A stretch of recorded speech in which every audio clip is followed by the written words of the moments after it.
The world of Red Dead Redemption 2 is massive, with tons of things to do and secrets to find, on top of an insane level of detail that affects how the world around you works. Keeping track of it all can be a bit daunting, especially when it comes to stuff the tutorials leave out or maybe don't explain super well.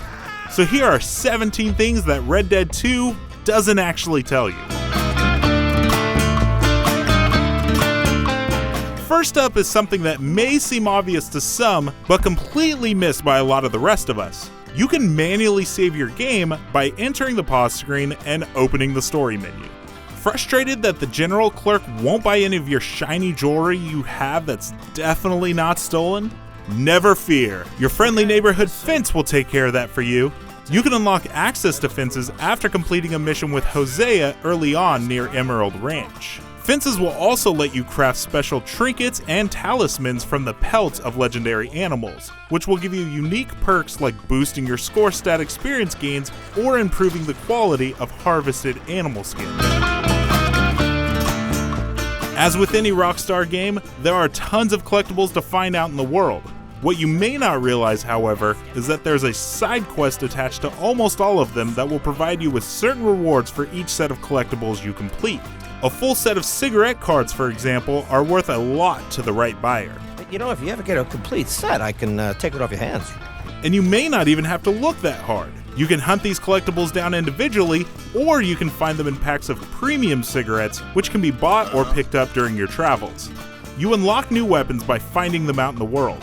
Try raiding a rival gang's camp or robbing a homestead to find a new addition to your arsenal. Unlike in the last game, equipping a bandana won't entirely hide your identity, and your honor will still take a hit if you kill a bunch of folks with it on. I want all the money you got, right now. Now, putting on a bandana during a crime and taking it off afterwards makes the wanted meter drop faster, providing you're out of the search radius. The most obvious honorable versus dishonorable choice won't always be apparent. Killing a rival gang member isn't normally considered dishonorable, but if you antagonize them before killing them, it will be. Kill cams are impacted by your honor.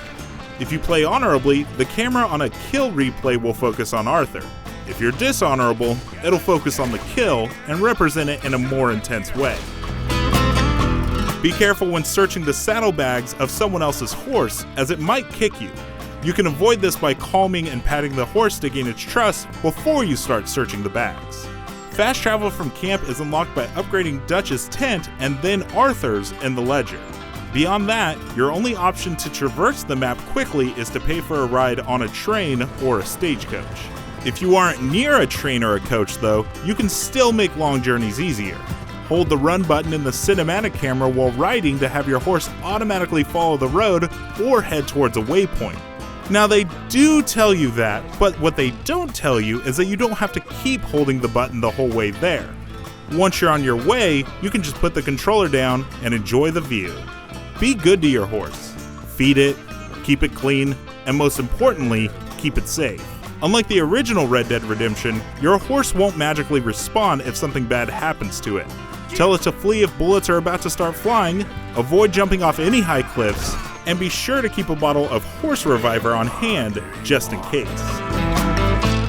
When you're riding around out in the wilderness, it can be easy to forget the basics of personal hygiene, but that doesn't mean everybody else will.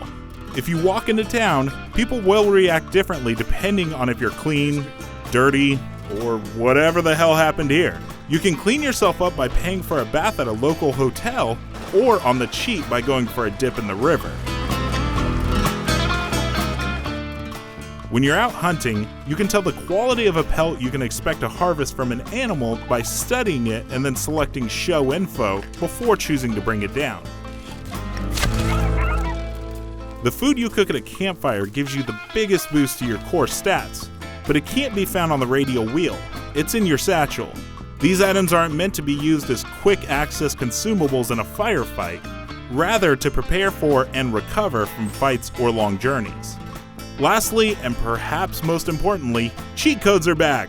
Keep your eyes peeled while exploring the world for strange phrases that may seem out of place, graffitied in railway tunnels or etched into frozen lakes. They may be cheat codes. You can enter them by pausing the game and going to the settings menu, then pressing triangle or Y to open the cheats menu, then hitting it again to enter the cheat. And don't worry, you won't have to keep a big list somewhere. The cheat code will be saved for future use. But you'll lose the ability to save your game or unlock trophies or achievements when you activate them. Y'all be careful where you wander. Of course, there's a lot more to survival in the Old West than just these few tips, so be sure to mosey on over to our full Red Dead Redemption 2 wiki. Also make sure to check out our review of the game and the first opening minutes of the campaign. For everything else wild and western, you're already in the right place. IGN.